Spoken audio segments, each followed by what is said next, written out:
Assalamualaikum warahmatullahi wabarakatuh. Welcome, my student, to my classroom. This is the first meeting for you, and I'd like to introduce myself. My name is Njep Abdul Mukarram, and today I'm as a teacher in this classroom with English competence.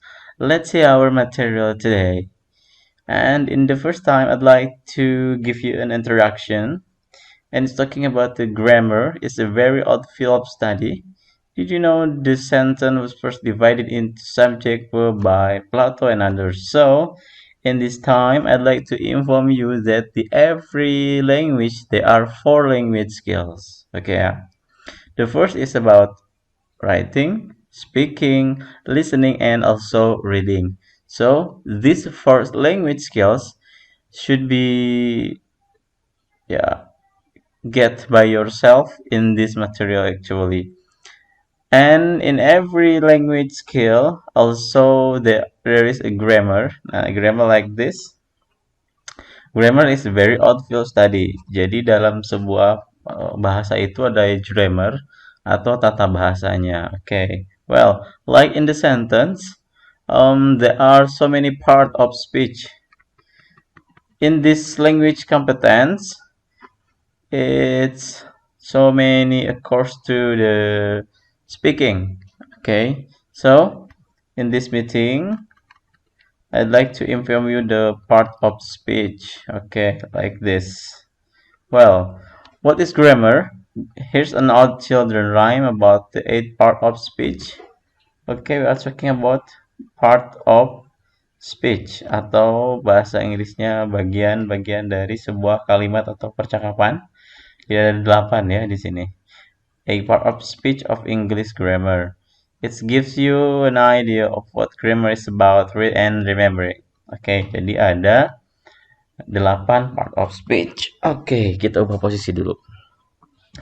Well, part of speech. Oke, let's talking about this. Jadi sebelum mulai ke materi intinya, kita akan bahas dulu part of speech. Jadi ada berapa tadi? There are 8 part of speech. Okay. The first, every name is called a noun. Ini yang di garis hitam, yang di bold. Setiap yang di bold adalah bagian dari part of speech. Okay. Every name is called a noun. As field and fountain, street and town, like this. Jadi setiap nama-nama itu disebutnya sebuah noun, itu kata benda. Seperti lapangan, gunung, jalan, dan juga perkotaan. Di gambarnya dijelaskan di sini ada seperti ini ya, fountain, bukan gunung ya. Mountain kalau gunung, sorry ya. Air mancur seperti ini ya. Jadi nama orang, nama benda, nama tempat, nama kota itu adalah bagian dari noun. What is noun? Noun itu nama-nama kata benda ya, kata benda. Ya, jadi setiap nama, every name is called noun. Setiap nama itu dipanggil noun. Oke ya.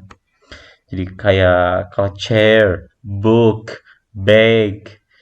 Kalau di rumah mungkin ada peralatan-peralatan, itu bagian dari noun. Oke ya, paham ya? And the second is about in place of noun, the pronoun stands as he, she can clap their hands. Oke, di sini ada gambarnya juga. Nah, di posisi noun atau posisi kata benda itu ada pronoun. Apa itu pronoun? Pronoun itu kata ganti. Pronoun itu adalah kata ganti. Di sini dicontohkan ada seperti he and she can clap their hands. Jadi di sini ada dua orang. Either he and she can clap their hand. Tepuk tangan ya. Nah, he dan she adalah kata ganti dari laki-laki ini dan perempuan ini. Mereka juga diganti menjadi they. Nah, begitu ya. Jadi pronoun adalah kata ganti. Kalau kata ganti yang paling umum ada 7. I, you, they, we, she, he, it. Itu adalah contoh kata ganti atau pronoun. Selanjutnya ada the adjective. Describe a thing as magic wand or bridal ring. Nah, di sini ada adjective. Adjective itu adalah kata sifat. Apa itu kata sifat? Kata sifat adalah sesuatu yang mendeskripsikan karakteristiknya, magic wand dan lain sebagainya. Jadi kata sifat misalkan buku. Nah, menyifati bukunya adalah dengan bagus, terus indah atau dan lain sebagainya. Misalkan kalau di tempat kita itu ada kalau book tadi ya, the book is beautiful, misal ya. Nah, beautiful adalah menggambarkan si bukunya. Itu adalah adjektif atau kata sifatnya. Oke ya. Selanjutnya, most verb mean action, sometime done, to read and write, to jump and run. Nah, selanjutnya dari ke-8 part of speech ini ada yang namanya verbs atau kata kerja. Most verb mean action. Kebanyakannya kata kerja itu kata kerja aksi. Aksi itu yang dilakukan. Makan, minum, beli, membawa itu kan aksi ya. Most verb mean action, something done. Sesuatu yang dilakukan. Contoh, read, write. Membaca, menulis itu adalah bagian dari verb atau kata kerja. Terus ada jump, melompat, run, berlari itu adalah contoh kata kerja. Jadi sesuatu yang dikerjakan. Oke ya.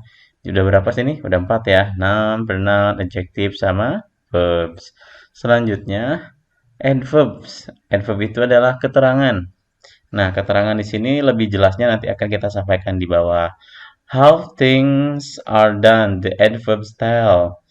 Jadi seperti sejauh mana pekerjaannya itu dilakukan, keterangannya seperti apa.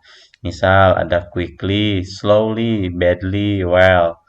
Nah, contoh I bring a book slowly. Saya membawa buku dengan lambat. Nah, caranya itu di sini keterangannya itu seperti apa? Nah, keterangan sendiri kan ada keterangan waktu, keterangan tempat, ada keterangan cara.